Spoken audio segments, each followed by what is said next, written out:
students, now we will learn word construction or word formation. મિત્રો, આજે આપણે શબ્દરચના શીખીશું.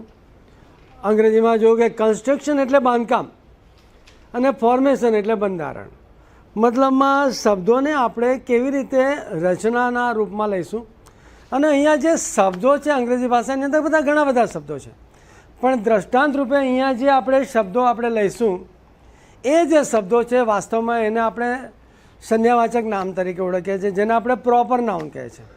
અને એની જોડણીની અંદર આપણે જોઈએ છે કે એની અંદર વ્યંજન અને સ્વરના મદદથી વાક્યની રચના નહીં પણ શબ્દ જે નામ છે એનું નિર્માણ કેવી રીતે થાય છે, એની રચના કેવી રીતે થાય છે.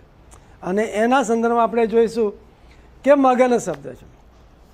મગન શબ્દની અંદર આપણે પહેલાં જોઈશું કે મ ગ અને ન જે છે એ માત્ર અને માત્ર અંગ્રેજી ભાષાની અંદર અથવા ગુજરાતી ભાષાની અંદર કોન્સોનન્ટ કે વ્યંજન જ માત્ર છે.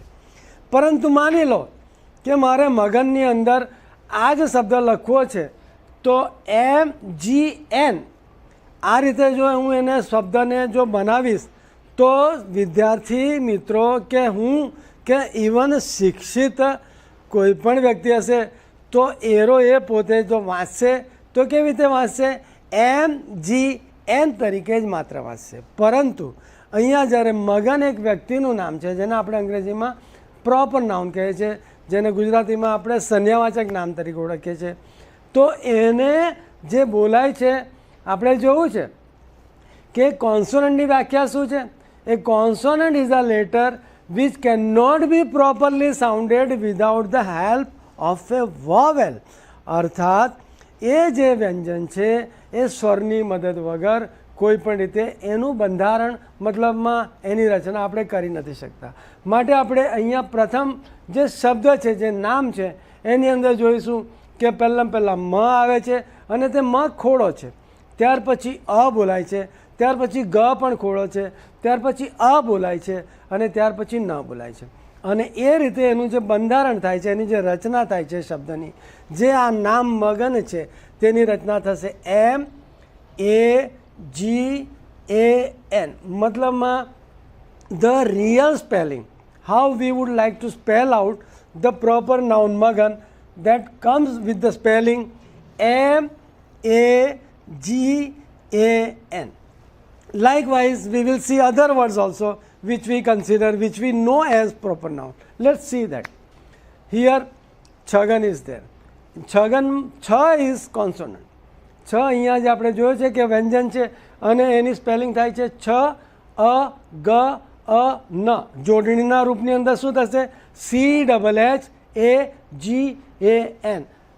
Full form CHHAGAN.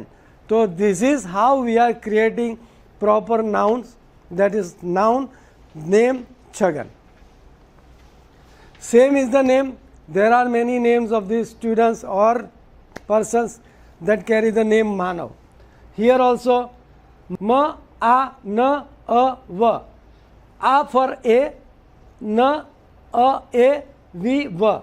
So we would like to spell out the words that is noun, that is Manav, and Manav spelling is MANAV. આ બધું સ્પષ્ટ થયું તમને?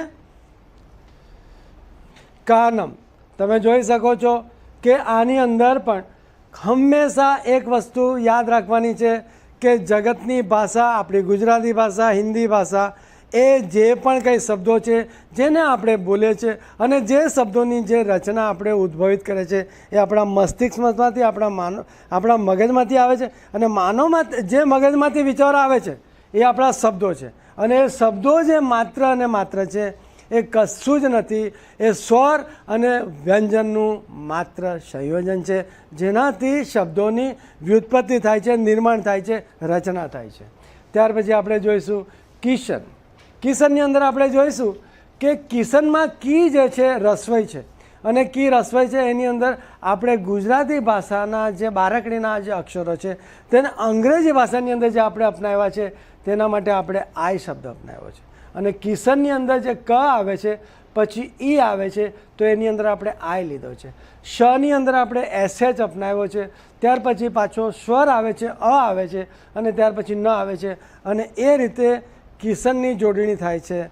કિશનની જે સ્પેલિંગ બને છે તે KISHAN.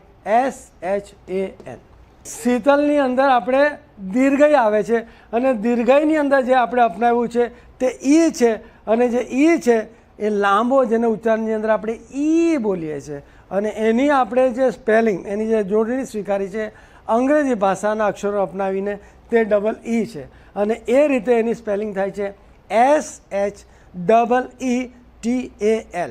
એને જો તમે શોર્ટની અંદર કરીશો તો ઉચ્ચાર થશે શીતલ, અને લાંબા સ્વરની અંદર જો આપણે બોલીશું તો એનો ઉચ્ચાર થશે શીતલ. સ્પષ્ટ થયું? સરસ. હવે આવે છે આપણે કેવલ. કેવલ પછી ક પછી એ આવે છે.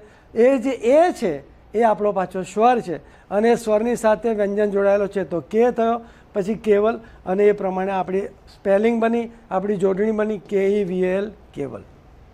કેવલનું તમને લોકોને અંગ્રેજી આવડે છે? એનું અંગ્રેજી શું થાય? કેવલ એટલે ઓનલી. ખબર છે? બહુ સરસ. પછી આવે છે મૈયા. મૈયાની અંદર પણ તમે જોયું છે એ બોલાય છે, અને એ જે બોલાય છે એ અને આઈના કોમ્બિનેશનથી બનેલી જોડણી છે, અને એની એ જોડણીની જે બને છે અંગ્રેજી ભાષાના સ્પેલિંગના રૂપની અંદર MAIYA. સોનલ. સોનલની અંદર પણ ઓ બોલાય છે. ત્યાર પછી જે સ્પેલિંગ બને છે જોડણી થાય છે, અને એ જોડણી બને છે અંગ્રેજીની અંદર SONAL. તમારે આ રીતે જે નાઉન છે, જે નામ છે, એ શબ્દો હું તમને લોકોને પાછા બીજા શબ્દો લખાવીશ, અને આ બંનેના સંયોજનથી, મતલબ વ્યંજન અને સ્વરથી તમે સાચી જોડી લખી શકો છો કે નહીં. બીજો શબ્દ છે સૌરભ. AU Saurabh, SAURABH, Saurabh. ત્યાર પછી આવે છે સુમન. SUMAN, સુમન. ત્યાર પછી પૂનમ આવે છે. આપણે રસોઈ દીર્ઘાયુ જોયું, ત્યાર પછી આ ઉ જે આવે છે, એ જે ઉ છે એ ઊંધું છે, પેલું એ રસો ટાઈપનું છે, તો અહીંયા આપણી સ્પેલિંગ બને છે ડબલ ઓ. પણ જો આ આપણું રસોવાળું હતે, ઉ હતે, તો આપણી સ્પેલિંગ બનતે યુ.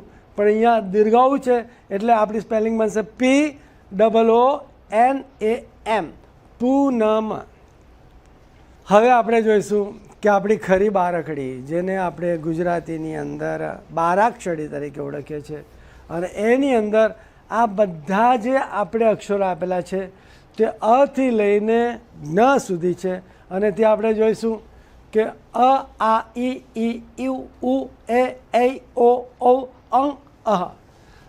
આ જે બધા ગુજરાતીની અંદર આ વર્ણમાલા અહીંયા દર્શાવવામાં આવેલી છે, એ વર્ણમાલા અર્થાત આપણી બારાખડીની અંદર આ જે અ છે એને આપણે અંગ્રેજીની અંદર જ્યારે જોડણીના રૂપમાં સ્વીકાર કરીએ છીએ, ત્યારે આપણી ગુજરાતી ભાષાએ અંગ્રેજીની અંદર આ શબ્દોને અપનાવ્યા છે, અને એનાથી આપણી સાચી જોડણીનું નિર્માણ કરી શકીએ છીએ. તે પ્રમાણે ક, કા, કી, કી, કુ, કુ, કુ, આ રીતે જોઈશું તો અહીંયા આપણે 6 સુધી આવ્યા. જ, ઝ, ટ, ઠ, ડ, દ, ળ, ત. આપણે જોયું છે કે આ બધા જે શબ્દો છે, આ બધા જે અક્ષરો આપણે બોલી રહ્યા છે, એ અક્ષરોની અંદર આપણી જે આખું જે મોઢું છે, એ મોઢાની અંદર કેટલા અંગોનો ઉપયોગ થાય છે? તો તેની અંદર આપણા દાંતનો ઉપયોગ થાય છે, આપણા હોઠનો મતલબ હોઠોનો ઉપયોગ થાય છે, આપણા નાકનો ઉપયોગ થાય છે, આપણા શ્વાસનો ઉપયોગ થાય છે, આપણી જીવાનો ઉપયોગ થાય છે, અને આ બધાના ઉપયોગ થકી આપણે જે તે અક્ષરો છે એનો વાસ્તવિક ઉચ્ચાર ધ્વનિના રૂપની અંદર કરી શકે છે. અને આ જે પણ કંઈ દેખાય છે ભાષાની અંદર, એ બીજું કશું જ નથી, એ માત્ર એક આકૃતિ છે. એક મગજની અંદર એ આકૃતિને આપણે છબીના રૂપની અંદર સ્વીકારવાની છે, જેનાથી આપણે અક્ષરોને અને જોડણીને સારી રીતે જાણી શકીએ, શીખી શકીએ, લખી શકીએ અને બોલી શકીએ. તો તે રીતે આ બધા જ આપણી સંપૂર્ણ બારાખડી છે, આ ભ આવ્યા અને છેલ્લે અંતમાં આવ્યું આપણું જ્ઞ જ્ઞા જ્ઞિ જ્ઞિ. આ રીતે આપણી સંપૂર્ણ ગુજરાતીની બારકડી અહીંયા સંપૂર્ણતયા પૂર્ણ થાય છે. હવે આપણે જોઈશું કે પ્રોપર નાઉન તરીકે આપણે જે કંઈ જોયા એ નાઉનની અંદર આની અંદર આપણે એક વિશિષ્ટ ભેદરેખા સાથે અને એ આકૃતિને ચિત્રાંકન કરેલી છે. અને આપણે જોઈશું કે મની અંદર આવતો એમ અને એ છે એને લાલ અક્ષરની અંદર આપણે કર્યું છે. માનવ, મેઘ, મોહન, મૌલેશ, મિત, મિનલ, મૈત્રી, મુકેશ, મૂર્તિ, મંગલ, રસ્વ દીર્ઘવ આના બધાનું એક કોમ્બિનેશન કરીને આ રીતે એક સરળ પદ્ધતિ આપણે અહીં અપનાવી છે. આના પરથી મને ખાતરી છે, મને આત્મવિશ્વાસ છે કે આવા અનેકવિધ જે નામો છે એવા 1000 નામો પણ કેમની હશે તો એના આધારે આપણે સંપૂર્ણ સાચી જોડણી આપણે કરવાની અંદર સક્ષમ થઈશું, સફળ થઈશું. અને એ કરીશું તો એની સાથે તમને અંગ્રેજી ભાષા શીખવા માટેનો એક બહુ જ અતિરેક આનંદ આવશે.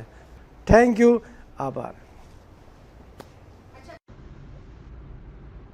Dear students, now we will do the exercise for the chapter which we learnt.